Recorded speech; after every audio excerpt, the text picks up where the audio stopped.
We are guides. The goal is not to... The goal is to help them to be right.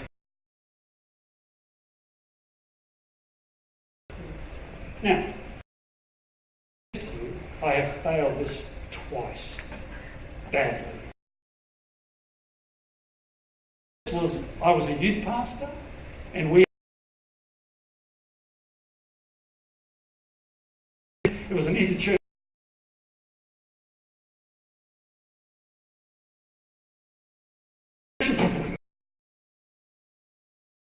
And we had this young couple who were living together, got transformed, saved, come into the youth group. It was fantastic. We were leading them into faith. And he said, I want to join the soccer team. And the soccer team said, he can't join because he's living with his girlfriend. And when he's not living with his girlfriend, he can join the soccer team. Right? Got it? Got it? So, stupid me. Everyone say stupid you. Did I do it gently? Did I guide? What do you think I did? I confronted him. I said, if you want a soccer team, you've got to dump the girlfriend.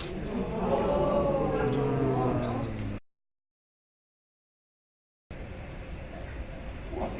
You sound uncomfortable. It was me who was uncomfortable because I blew it.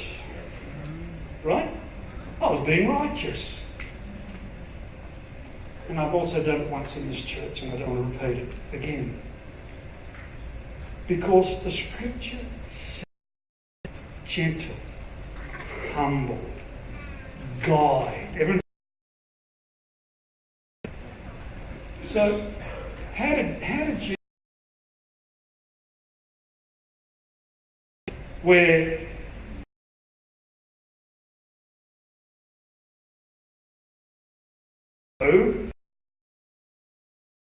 woman who was having sex with a man and they weren't married to each other. Remember this story? And they dragged the woman, they left the bloke there. They dragged the woman, the religious hypocrites, the religious leaders, the area, and they grabbed Jesus and they said, Malumbimbi stoning.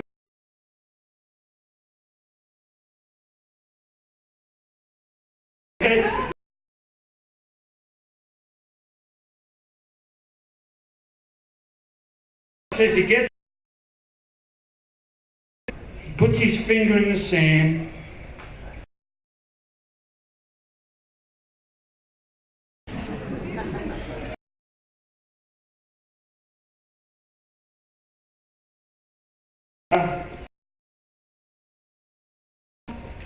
Oh look, you guys are free to throw us.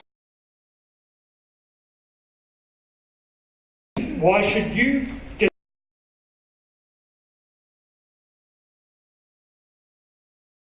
is right?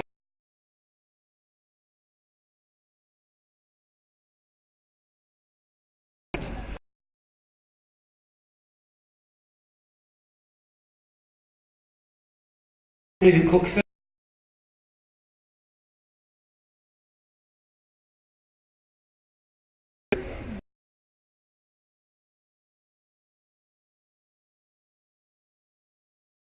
The bloke's left.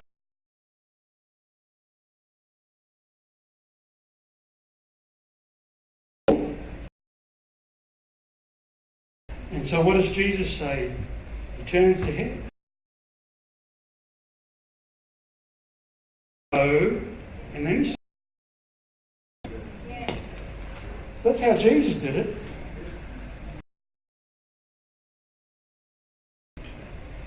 Humble. Number one. Number two. Is this doing you any good? Yes.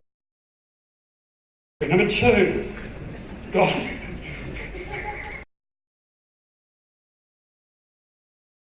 Carefully. Number two.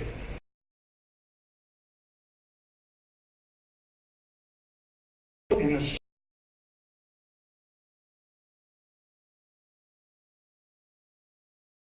Spirit,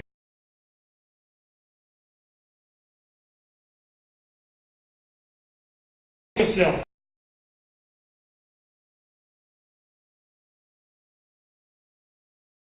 Okay?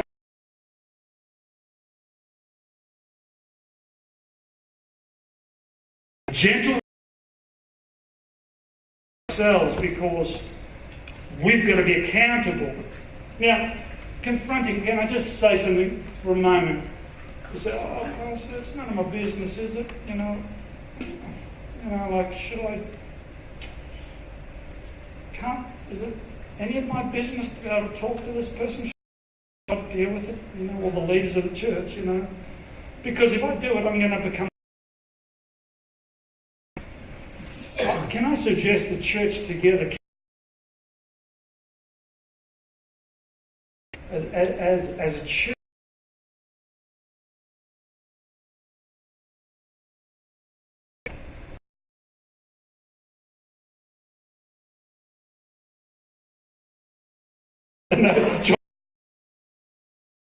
And yet later on in John chapter 7 verse 24 he says, judge. Be very careful.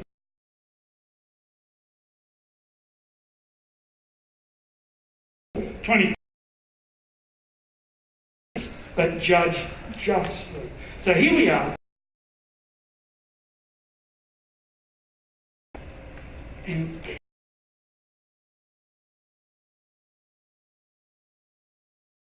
story, this life principles.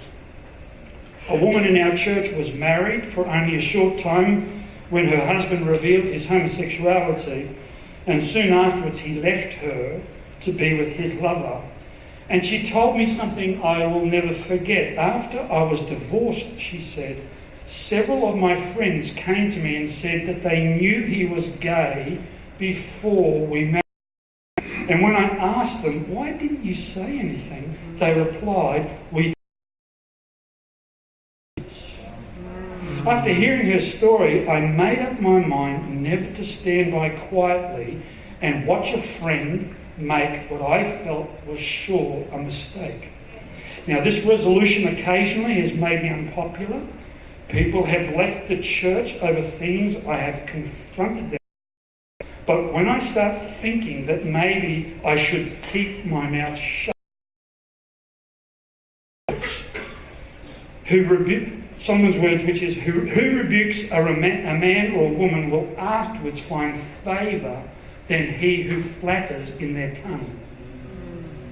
So it amazes me. It amazes me now how often people come back to me, write letters to apologise for their reaction to my warnings. More often than not, they admit that they should have listened. So we've got to get involved in people's lives. Connect with leaders.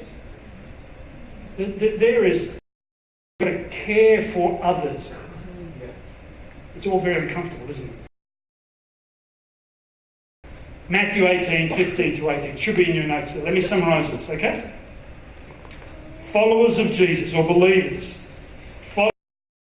who sin against you, it says talk. The word for talk privately isn't get on. The Greek. Okay, if someone sins against you, talk. Post it, okay? They do. Isn't that what's happening in Hollywood at the moment? Everyone posts everything about everyone, and people have lost jobs. Directors, everyone, because they're posting it. That's the non-Christian way. Pull each other down and post it and have a go, or go to the media. If they listen and confess, you've won them back.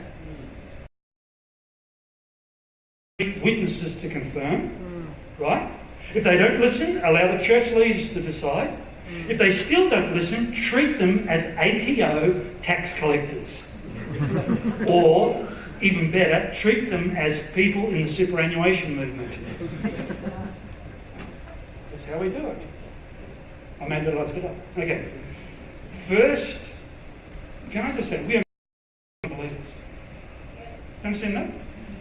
We do not confront non-believers. When they come to hope, you shouldn't expect Christian behaviour. You should expect non-Christian behaviour, right? Okay? And when they come to hope, we love them. We stretch our arms out to them, okay? We don't address their clothing, their habits. Our goal is not to change behaviour. That's the work of the Holy Spirit. Our goal is to introduce them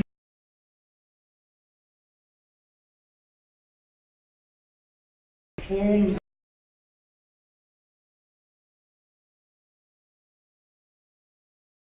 a hypocrite. So we don't do that for non-Christians. Our goal is to allow the Spirit of God to do that. Okay, is that all right? Yeah. Oh. Everyone say, number 3, okay? You're going to get off the hook, weren't you? Okay, here we go.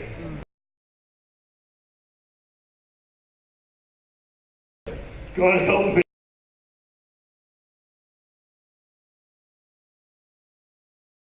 Feels another way.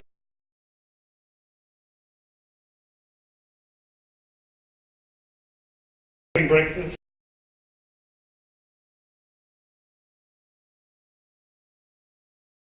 It's really shocking, you know. Next morning having breakfast again. Someone should teach you how to wash.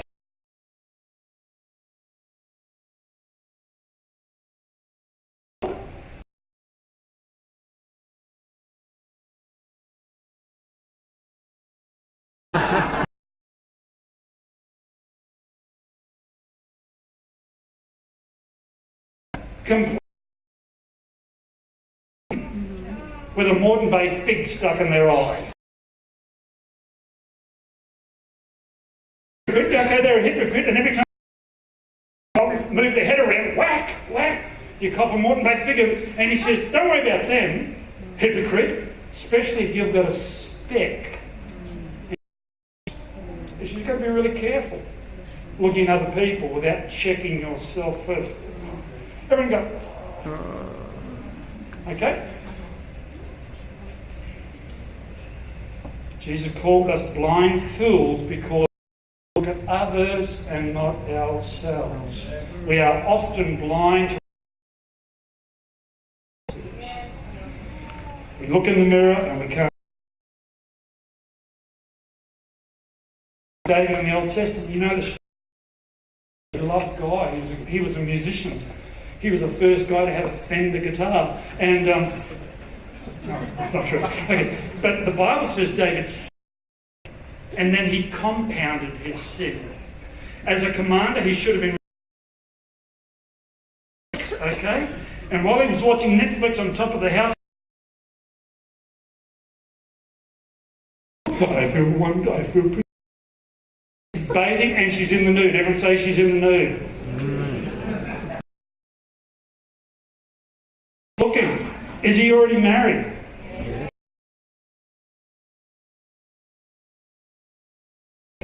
He had a few. Very, very bad. When you read the story. And yet here's a guy who loves God, and yet he can't see his own inconsistency. He invites her over to her place for drinks, kills her husband, sends her out to the front line, kills her husband, then takes Nathan, the prophet, comes into town. And there's very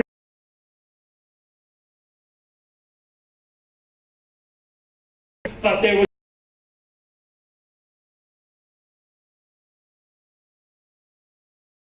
had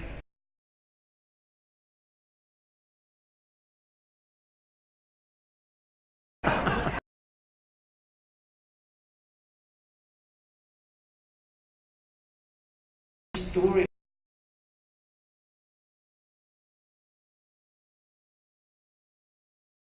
As you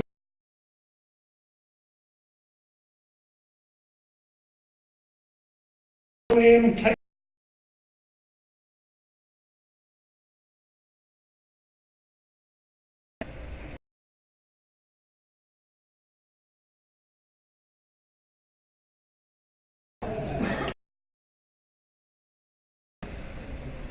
But he couldn't see it. And so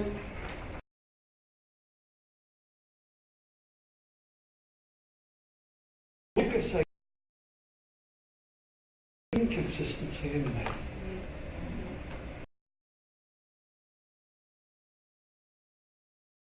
Humbly, gently.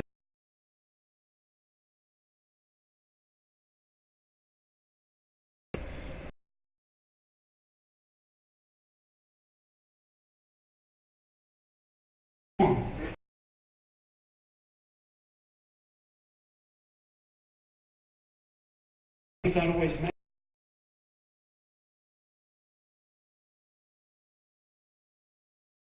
There's